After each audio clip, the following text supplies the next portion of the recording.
आखिर के 2 ओवर बचे थे। ऑस्ट्रेलिया को जीत के लिए 12 गेंदों में 43 रन बनाने थे, लेकिन बने 45 रन और भारतीय टीम की हो गई हार। मैक्सवेल की कैसे मार ने टीम इंडिया को दिलाई है हार।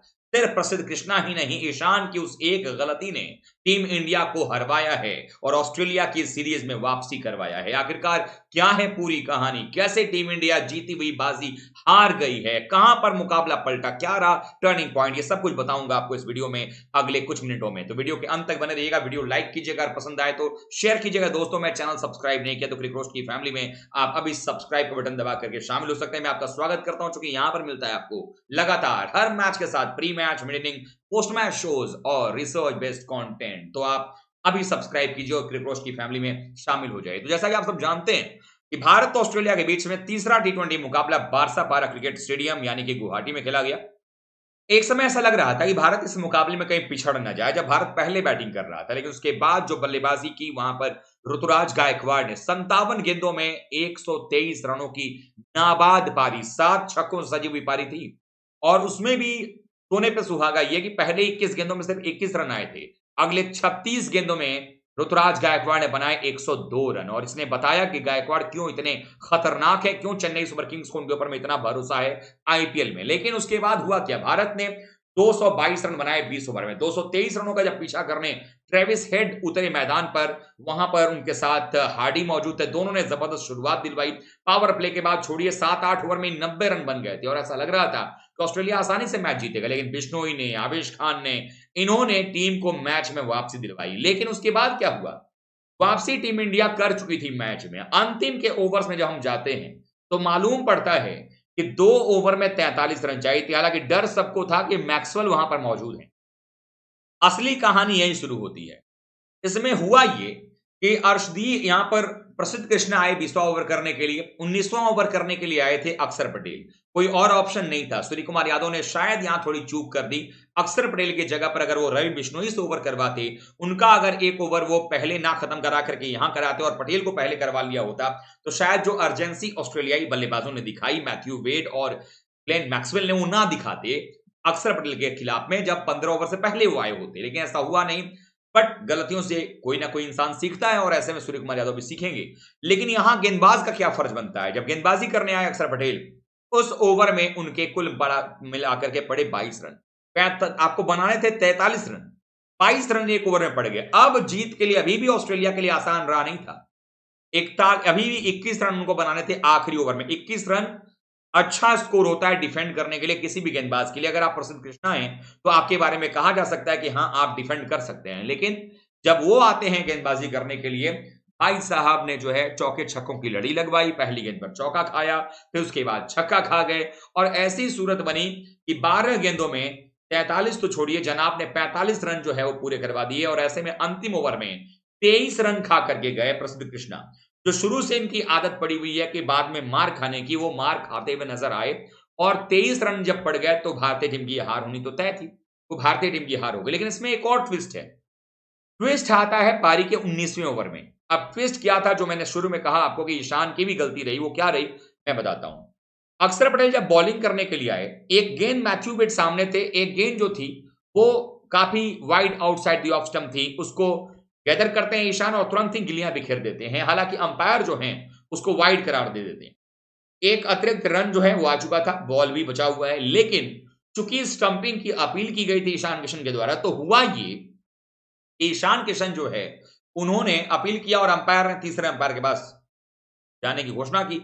जब तीसरे अंपायर के पास में चले गए तो वहां पर तीसरे अंपायर ये देख रहे हैं कि पांव उठा है नहीं उठा है। पांव तो चलो उठा था, जो था वो था।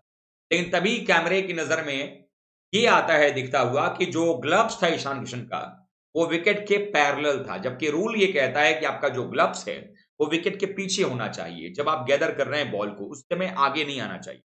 ऐसे में उस बॉल को नो बॉल करार दिया गया। अब जब नो बॉल हो गया तो यहां देखिए कितना बड़ा अंतर पड़ता है। अगली बॉल फ्री हिट थी तो आउट होने का डर नहीं था। ऐसे तो आउट होने का भी डर रहता मैथ्यू वेड को। अगर वो वाइड बॉल के बाद अगली बॉल फेंकते फेंकते अगर अक्षर पटेल, तो शायद वाइड होने का, उनको आउट होने का डर रहता, तो शायद उतना बड़ा स्ट्रोक ना खेलते। वो सिंगल डबल के बारे में सोचते या एक बाउंड्री लगाने की कोशिश करते, सेफ शॉट खेलते मतलब। लेकिन उन्होंने फुल शॉट खेला स्विंग में और बॉल गई 6 रनों के। अब ये जो 6 रन प्लस वो नो बॉल, तो नो बॉल तो चलिए मैं काउंट कर लिया कि एक वाइड था या नो बॉल तो 1 रन एक्स्ट्रा मिलेगा। बट ये 6 अतिरिक्त रन जो पड़े, ये 6 रन अगर आखिरी बॉल पर जो 2 रन बनाना था टीम ऑस्ट्रेलिया को, अगर ये 8 रन बनाने पड़ते तो ही भारत 1 रन से मैच जीत जाता। और शायद जो 21 रन जो रोकना था प्रसिद्ध कृष्णा को, अगर वो 27 रन रोकना होता तो उनको ही पता होता कि एक बॉल अगर डॉट करूंगा तो 5 छक्के मारेंगे तभी मैं मैच हारूंगा। तो वो भी चीज जो है होता हुआ नजर नहीं आया। तो ऐसे में मेरा ये मानना था, जो हमने देखा भी, कि वहां पर एक गलती ईशान किशन ने विकेट कीपिंग, और ये बहुत ही कैजुअल मुझे लगा वहां पर, क्योंकि आप बतौर विकेट कीपर आपको ये रूल पता होना चाहिए और पता होता भी है, फिर भी आपका ग्लव्स जो है उसके बाहर चला गया। तो ऐसे में वो एक चूक हुई। प्लस प्रसिद्ध कृष्णा ने जो गेंदबाजी की, उन्होंने एक बात तो साबित कर दिया है कि आने वाले समय में अगर भारतीय क्रिकेट टीम को वर्ल्ड कप जीतना है 2024 का, तो आप प्रसिद्ध कृष्णा को, अर्शदीप सिंह को अगर आप टीम में रखेंगे और इनसे उम्मीद करेंगे कि ये डेथ ओवर्स में आपके लिए अच्छा काम कर देंगे, तो वो नहीं होने वाला है। ऐसे में अभी भी हमारे पास कुल मिलाकर के अगली 2 सीरीज हैं 3-3 मैच की। एक अफ्रीका में 3 मैच की सीरीज है और साथ में भारत में अफगानिस्तान के खिलाफ सीरीज है। टी नटराजन जैसे गेंदबाज को, उमरान मलिक जैसे गेंदबाजों को आपको चांस देना पड़ेगा। दीपक चहर से नई गेंद के साथ आपको ट्राई करना पड़ेगा। और साथ ही साथ मुकेश कुमार एक खोज रहे हैं। इसी सीरीज में नहीं, पिछले सीरीज में उन्होंने वेस्टइंडीज के खिलाफ अच्छा परफॉर्मेंस किया था, लेकिन अब चूंकि मुकेश कुमार नहीं थे, शादी में घर गए थे, ऐसे में आवेश खान आए, उन्होंने अच्छी बॉलिंग हालांकि जरूर की, लेकिन आवेश पर भी भरोसा नहीं कर सकते, बहुत मार खाते हैं, इकोनॉमिकल बिल्कुल भी नहीं होते हैं T20 में। तो ऐसे में कुल मिलाकर के यही लबोलुआब है कि अगला वर्ल्ड कप में भी आपके लिए जो main pace attack, spare hit जो होंगे, वही होंगे आपके पास शमी, सिराज और बुमराह। यही आपकी पेस अटैक होने वाली है। इन 3 के अलावा अगर आप कोई चौथा गेंदबाज पिक करना चाहते हैं तो वो गेंदबाज आपके लिए मुकेश कुमार होंगे।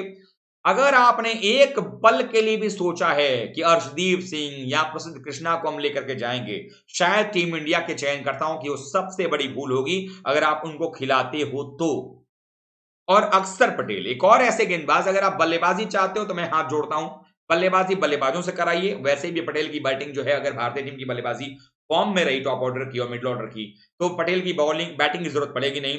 बॉलिंग के लिए अभी भी जडेजा बहुत ही उच्च कोटि के गेंदबाज हैं, उनके पास वेरिएशंस हैं, उनके पास वो गेंद को करने की कला है। पटेल कहीं भी आसपास नहीं ठहरते हैं जडेजा के, अगर कंपैरिजन में हम देखते हैं, लिमिटेड ओवर्स की मैं बात कर रहा हूं, स्पेशली खासतौर पर लिमिटेड ओवर्स में। तो ऐसे में मुझे लगता है कि इन तीनों गेंदबाजों से तो अब आपको तौबा कर लेना चाहिए। इनको अगर आप खिलाएंगे तो शायद ही आपके अगेंस्ट में जाएगा, वो काम नहीं करना है। आपको वर्ल्ड कप की तैयारियों के लिए ऐसे मैचेस में मिलना जरूरी था जहां पर आपको एक रियलिटी चेक मिल गया है कि भैया अब कैसे टीम बनानी है। आप लोगों को परफॉर्मेंस कैसा लगा और आपको क्या लगता है ये मैच हम कैसे हारे? क्या हमारे रन 10-15 और होने चाहिए थे, या आपको लगता है कि नहीं, रन तो पर्याप्त थे बोर्ड पे, इसको बचाया जाना चाहिए था, बचा सकते थे? 2 ओवर में आखिर के 43 रन पड़े। कुछ लोगों का कहना है कि ड्यू था इसलिए हार गए। क्या ड्यू होने पर भी 2 ओवर में 43 रन आप डिफेंड नहीं कर पाएंगे? क्या 2 बैक टू बैक ओवर्स में हमने 21 रन, 22 रन और 23 रन खा जाएंगे? क्या आपको ऐसा लगता है? ये बड़ा सवाल है, क्योंकि इसका जवाब मिलना जरूरी है। नहीं मिलेगा तो फिर हम वर्ल्ड कप में जवाब ढूंढते रह जाएंगे, हमें नहीं मिलने वाला है। तो आप लोग जरूर अपने सुझाव दीजिए टीम इंडिया के लिए, क्योंकि एक सदमा हमने बर्दाश्त किया है, अगला सदमा बर्दाश्त नहीं करना चाहते हैं। वीडियो के इस नीचे कमेंट बॉक्स में कमेंट कीजिए, लाइक कीजिए, दोस्तों में शेयर कीजिए इस वीडियो के। चैनल को सब्सक्राइब नहीं किया तो क्रिक रोस्ट की फैमिली में शामिल होने के लिए सब्सक्राइब बटन दबाइएगा, बेल आइकन दबा लीजिएगा, ताकि लगातार अपडेट्स आप तक पहुंचती रहे। हमारे साथ हर मैच के दिन pre match, mid inning, post match में जुड़िएगा। साथ ही साथ जैसे कि आज कोई मैच नहीं है तो नॉन मैच डे पर शाम 7 बजे से हम लाइव शो में आते हैं, डिस्कशन करते हैं, ढेर सारी बातें होती हैं, आप कमेंट्स लेते हैं, तो आप जरूर जुड़िएगा। आपसे मुलाकात होती है शाम 7 बजे। तब तक के लिए आप सभी का बहुत बहुत धन्यवाद। थैंक यू सो मच दोस्तों।